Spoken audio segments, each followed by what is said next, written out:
तो दोस्तों आज से कुछ दिनों पहले मैंने एक वीडियो बनाया था जिसमें मैंने आप लोगों को बताया था उन सभी बाइक्स के बारे में जिनकी जो पिलियन सीट हाइट है वो कहीं ज़्यादा थी। और आज के इस वीडियो में आपको बताऊंगा उन सभी बाइक्स के बारे में जिनकी जो राइडर सीट हाइट है वो कहीं ज़्यादा है। तो ये भी वीडियो में मैंने 7 बाइक्स इंक्लूड किए हैं और वहीं यहाँ पे जो आपको बाइक्स देखने को मिलेगी इनको चलाने के लिए आपको एक अच्छी हाइट होनी एकदम ज़रूरत है, क्योंकि इनकी सीट हाइट काफ़ी ज़्यादा है। अगर आपकी हाइट कम है तो आपको उतना कॉन्फिडेंस नहीं आएगा ये सब बाइक्स में। तो कम से कम ये सब बाइक्स को चलाने के लिए आपकी हाइट 5 फीट 8 इंचेस या फिर आपकी हाइट फैजल भाई इतनी होनी चाहिए, तभी आप ये सब बाइक्स को अच्छी तरीके से राइड कर पाओगे। समझ रहे हो? समझ रहे हो आप? समझ रहे हो? और वही दोस्तों, अगर आपको ये वीडियो पसंद आता है तो वीडियो को लाइक जरूर कर दीजिएगा। कोई दूसरी बाइक से रिलेटेड अगर आपको इन्फॉर्मेशन चाहिए तो आप ऐसे डायरेक्टली इंस्टाग्राम पे बात कर सकते हैं। इंस्टाग्राम की लिंक नीचे आपको डिस्क्रिप्शन में मिल जाएगी। तो मेरा नाम है ऋषभ, आप देख रहे हो ऑटो ज्ञान। चलिए इस वीडियो को हम लोग शुरू करते हैं। तो वीडियो में आगे बढ़ने से पहले कुछ बातें यहाँ पे मैं क्लियर कर दूँ इसी वीडियो के बारे में। तो ये वीडियो में मैं आपको 7 बाइक्स के बारे में बताऊंगा जैसा मैंने आपको बताया। और वहीं इस वीडियो में कोई भी आपको क्रूजर बाइक नहीं देखने को मिलेगी। जैसा आप लोग जानते हैं क्रूजर बाइक की जो सीट हाइट होती है वो काफी ज्यादा लो रहती है। ये बाइक में थोड़ी बहुत आपको परफॉर्मेंस बाइक मिलेगी और ज्यादा आपको एडवेंचर बाइक्स देखने को मिलेगी। जैसा आप लोग जानते हैं कि एडवेंचर बाइक से लोग ऑफ रोडिंग पे भी चल जाते हैं और ऑफ रोडिंग की वजह से उनमें ज़्यादा ग्राउंड क्लियरेंस की ज़रूरत होती है, जिनकी वजह से उनका सीट हाइट भी ज़्यादा हो जाता है।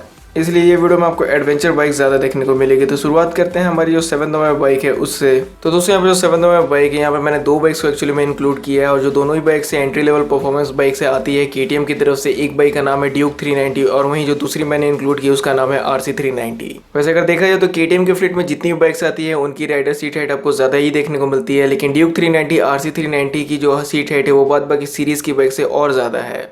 तो हम लोग सिर्फ बात करते हैं ड्यूक 390 के बारे में। वैसे भी जो ड्यूक 390 है अभी कुछ ज़्यादा सेल हो रही है RC 390 के कंपैरिजन में। तो ड्यूक 390 की जो सीट हाइट है आपको 830 mm की देखने को मिलती है, जिसकी वजह से अगर जो बंदे हैं जिनकी हाइट यहाँ पे कम है लगभग 5 फीट 5 इंच या फिर उससे और कम है, तो ड्यूक 390 उनके लिए उतना ज़्यादा अच्छी बाइक नहीं रह जाती, उतना उनको उनमें कॉन्फिडेंस नहीं आता है। इसलिए ड्यूक 390 जो ये टॉल राइडर्स के लिए ज़्यादा सही रहती है, क्योंकि टॉल राइडर्स को इसमें काफ़ी ज़्यादा कमांडिंग पोस्चर मिलता है। और वहीं ड्यूक 390 की प्राइसिंग की बात करें तो ऑन रोड न्यू दिल्ली में ये बाइक की जो भी प्राइसिंग है वो है 3 लाख रुपीज़। और वहीं इस बाइक के सभी स्पेसिफिकेशंस और डिटेल्स मैं आपके साथ शेयर नहीं करूंगा, क्योंकि बहुत बार हम लोगों ने ड्यूक 390 के बारे में बात कर ली है। तो इसके अगर मैं आपको पावर बताऊँ तो इसमें आपको 43 bhp की पावर मिलती है और इसमें जो टॉर्क है वो आपको 37 न्यूटन मीटर का देखने को मिलता है। सीट हाइट जैसा मैंने आपको बताया दिया कि ये बाइक में आपको 830 mm की सीट हाइट मिलती है और वहीं इस बाइक की कर्व वेट है 167 kg। तो 7 नंबर पे थी KTM 390। अब बात करते हैं 6 नंबर पे जो बाइक है उसके बारे में। तो दोस्तों यहाँ पे जो 6 नंबर बाइक है एक एडवेंचर बाइक है, लेकिन इस बाइक पे बात करने से पहले मैं आप लोगों को बोलना चाहूंगा कि जिन लोगों ने अभी तक से चैनल को सब्सक्राइब नहीं किया प्लीज से सब्सक्राइब कर लीजिएगा, क्योंकि वीडियो देखने के बाद आप लोग बिना सब्सक्राइब किए चले जाते हो। तो नीचे जो रेड कलर का सब्सक्राइब बटन दिख रहा है उसको जरूर से प्रेस कर लीजिएगा और नोटिफिकेशन बेल भी ऑन कर लीजिएगा अगर आपको ऐसी और इन्फॉर्मेटिव वीडियो चाहिए मेरी तरफ से फ्यूचर में। तो अब अगर यहाँ पे जो 6 नंबर बाइक है इसके बारे में बात की जाए तो कावासाकी की ये बाइक है और ये भी बाइक काफी अच्छी सेल होती है। कावासाकी की एडवेंचर बाइक्स के लिस्ट में ये बाइक का नाम है कावासाकी वर्सेस 1000। तो वैसे यहाँ पे मैं आपको वर्सेस 650 के बारे में भी बता सकता था, लेकिन वर्सेस 650 का अभी तक से कोई BS6 मॉडल लॉन्च नहीं हुआ जब मैं इस वीडियो को बना रहा हूँ। तो वर्सेस 1000 के बारे में बात की जाए तो वर्सेस 1000 की जो सीट हाइट है ये 840 mm है, जिसकी वजह से ये भी जो बाइक है वो उतनी शॉर्टर राइडर्स के लिए एक्सेसिबल नहीं रहती है।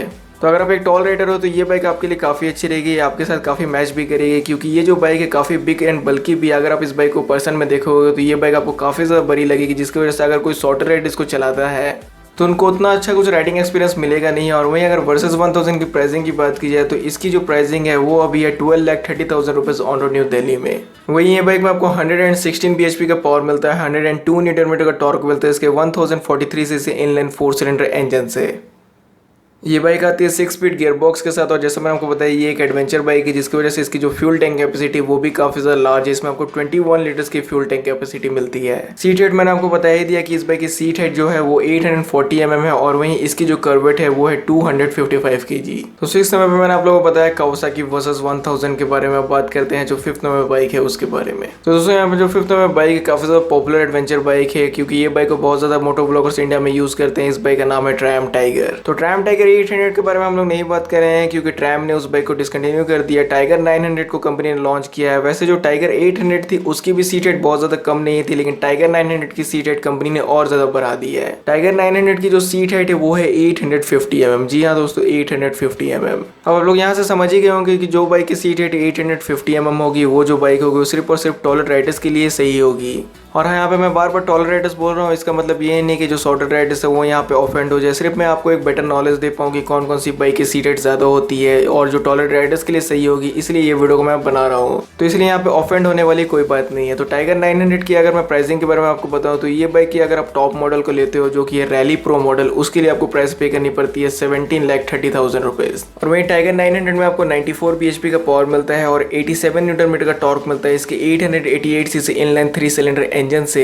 ये भी एक एडवेंचर बाइक है जिसकी वजह से इसकी भी जो फ्यूल टैंक कैपेसिटी वो काफ़ी ज़्यादा लार्ज है। इसमें आपको 20 लीटर्स की फ्यूल टैंक कैपेसिटी मिलती है। और सीट हाइट मैंने आपको बता ही दिया कि ये जो बाइक इसकी जो सीट हाइट है वो आपको 850 mm की मिलती है। और वहीं अगर आप इस बाइक की सीट हाइट को और ज़्यादा ऊपर करवाना चाहते हो तो आप 870 mm तक भी करवा सकते हो। तो दोस्तों, 5th नंबर पे थी टाइगर 900 और बात करते हैं जो 4th नंबर बाइक है उसके बारे में। तो दोस्तों, यहाँ पे जो 4th नंबर बाइक है तो ये बाइक बहुत ही लोगों की ड्रीम बाइक, लेकिन अनफॉर्चुनेटली ये बाइक इंडिया में सेल नहीं होती है। इस बाइक का नाम है यामाहा R6। तो यामाहा R6 बिलोंग करती है middle weight sports bike segment से। और वहीं यामाहा R6 की जो सीट हाइट है ये है 850 mm। जी हाँ दोस्तों, 850 mm यामाहा R6 की सीट हाइट है, जिसकी वजह से अपनी सेगमेंट में सबसे ज्यादा हाई राइडर सीट के साथ यही बाइक आती है। अब 850 mm की सीट हाइट है तो जैसा मैंने आपको टाइगर 900 की केस में बता दिया कि 850 mm की जो सीट हाइट है वाली बाइक से वो किन लोगों के लिए सही रहेगी।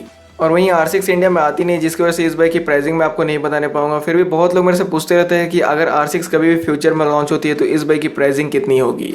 ये बाइक की दोस्तों जो प्राइसिंग है वो 12 लाख से 13 लाख के बीच में होगी, क्योंकि ये जो बाइक है CBU रूट से आएगी, जिसकी वजह से इसमें काफ़ी सारे टैक्सेस लगेंगे और ये बाइक की प्राइस काफ़ी ज़्यादा इंक्रीज हो जाएगी। फिर भी बहुत लोग जो है वो R6 के पीछे इतने पागल हो जाते हैं कि वो लोग R6 को इम्पोर्ट करके ले ही आते हैं, जिसकी वजह से बहुत सारी R6 आपको इंडिया में देखने को मिल जाती है।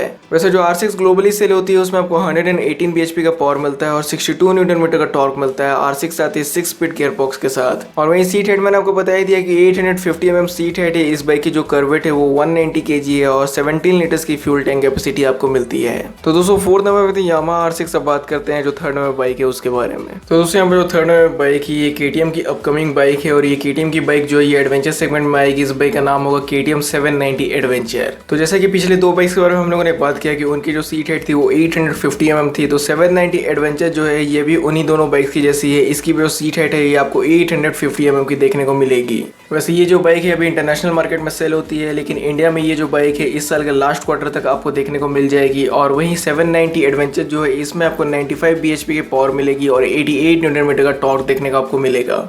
तो करेंटली KTM इंडिया के फ्लीट में आपको सिर्फ 390 एडवेंचर देखने को मिलती है, तो जल्दी एक और एडिशन ऐड होने वाला है। और वहीं जैसा मैं आप लोगों को बताया दिया कि इस लिस्ट में मैं आपको एडवेंचर बाइक्स इसलिए ज़्यादा बता रहा हूँ क्योंकि अक्सर लोग जो है एडवेंचर बाइक्स को लेकर ऐसे ऐसे टेरेन में चल जाते हैं जहाँ रोड नाम की कोई भी चीज़ नहीं होती है। मतलब आप लोग समझ सकते हैं ऑफ रोडिंग पूरी करते हैं लोग एडवेंचर बाइक से, जिनकी वजह से मैन्युफैक्चरर्स को उनकी ग्राउंड क्लियरेंस बढ़ानी पड़ती है और ग्राउंड क्लियरेंस बढ़ती है तो उसके साथ साथ सीट हाइट भी बढ़ जाती है।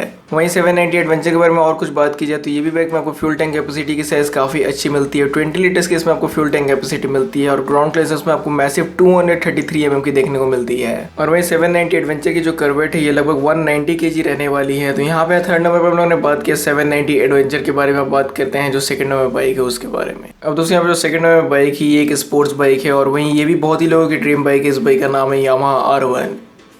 तो जब मैं इस वीडियो को बना रहा हूँ तो अभी तक से यामाहा R1 का कोई BS6 इंजन लॉन्च नहीं हुआ है, लेकिन कंपनी जल्दी इस बाइक के BS6 मॉडल को लॉन्च कर देगी। इसलिए यहाँ पे मैं आपको इस बाइक की ऑन रोड प्राइसिंग नहीं बताने पाऊंगा, लेकिन वहीं इसकी जो लास्ट एक शोरूम प्राइस थी वो थी 19,80,000 रुपीज़। तो इस वीडियो के रिगार्डिंग जब मैं इन्फॉर्मेशन सर्च कर रहा था तो मैंने बहुत सारी स्पोर्ट्स बाइक को देखा। उनकी जो सीट हाइट थी लगभग 830 mm से लेकर 840 mm तक थी, लेकिन यामाहा R1 जो है ये अपनी सेगमेंट में सबसे ज़्यादा हाई राइडर सीट के साथ आती है। इस बाइक की जो सीट हाइट है वो आपको 855 mm की देखने को मिलती है। जी हाँ दोस्तों, 855 mm की। तो इस बाइक के सीट हाइट के रिगार्डिंग कोई भी क्लैरिफिकेशन देने मेरे को आपको जरूरत नहीं पड़ेगी, क्योंकि जैसा आप लोग भी खुद समझ सकते हो कि 855 mm जो बाइक की सीट हाइट होगी उनको कौन से बंदे लोग चला पाएंगे। लगभग जिनकी हाइट जो है 5 फीट 11 इंच या फिर लगभग 6 फीट वाले जो बंदे हैं वही इन बाइक्स को अच्छी तरीके से राइड कर पाएंगे। उनसे नीचे वाले भले राइड कर पाए, लेकिन उनमें उनको उतना ज़्यादा कॉन्फिडेंस नहीं आएगा।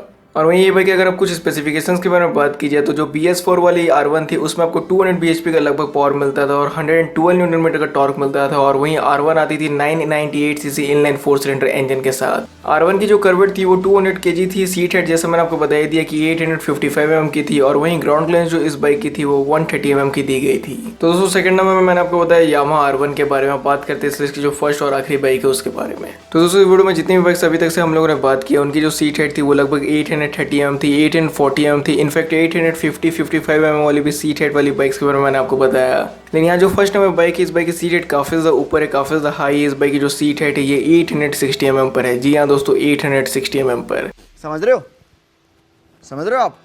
समझ रहे हो? और वहीं इस बाइक का नाम है BMW R1250 GS। तो एक फैक्ट मैंने आपके साथ शेयर की थी जिसमें मैंने आपको बताया कि एडवेंचर बाइक्स की सीट हाइट इतनी ज़्यादा क्यों रहती है, क्योंकि कंपनीज उनकी ग्राउंड क्लियरेंस बहुत ही बढ़ा देती हैं। लेकिन एक और फैक्ट है जिनकी वजह से एडवेंचर बाइक्स की जो सीट हाइट है वो आपको ज़्यादा देखने को मिलती है, वो ये है कि एडवेंचर बाइक की जो पॉपुलैरिटी है ज़्यादा अमेरिकन और यूरोपियन कंट्रीज़ में है, और वहीं कंट्रीज़ में ये बाइक्स की जो मैन्युफैक्चरिंग है वो ज़्यादा होती है। तो जो मैन्युफैक्चरर्स है वो सब उन्हीं लोगों को ध्यान में रखते हुए ये सब जो एडवेंचर बाइक्स की सीट हाइट है उनको बना देते हैं। और जैसा आप लोग जानते हैं कि यूरोप और अमेरिका के जो लोग होते हैं उनकी हाइट ज़्यादा होती है एज कम्पेयर टू इंडियन सब कॉन्टिनेंटल मैंस। और वही सेम एडवेंचर बाइक्स बाद में मैन्युफैक्चरर्स इंडिया में भी ला के सेल करती है वाया द सीबी रूट, जिसकी वजह से आपको जो यहाँ पर भी एडवेंचर बाइक्स की सीट हाइट है वो इतनी ज़्यादा हाई देखने को मिलती है। तो R1250 GS का भी अभी तक से कोई BS6 इंजन आया नहीं, और कंपनी इसके BS6 मॉडल को लॉन्च करेगी कि नहीं करेगी इस पर मैं कंफर्म नहीं हूँ, इसीलिए इस बाइक की मैं आपको ज़्यादा डिटेल्स नहीं दूंगा। और वहीं इसके BS4 मॉडल में 132 bhp का पावर दिया गया था, 143 न्यूटन का टॉर्क दिया गया था। ये बाइक में 254 सीसी का ट्विन सिलेंडर इंजन भी आपको मिल जाता था। और वहीं R1250 GS की कर्वेट थी 249 kg, और सीट हाइट जैसा मैंने आपको बता दिया कि 860 mm इस बाइक की सीट हाइट थी। तो फर्स्ट नंबर पे थी BMW R1250 GS। तो यही सब बाइक्स थे इस लिस्ट में। तो अगर आपको वीडियो पसंद आता है तो प्लीज़ वीडियो को लाइक कर दीजिए, चैनल को सब्सक्राइब नहीं किया तो सब्सक्राइब कर दीजिएगा, और आपके वीडियो देखने के लिए थैंक यू।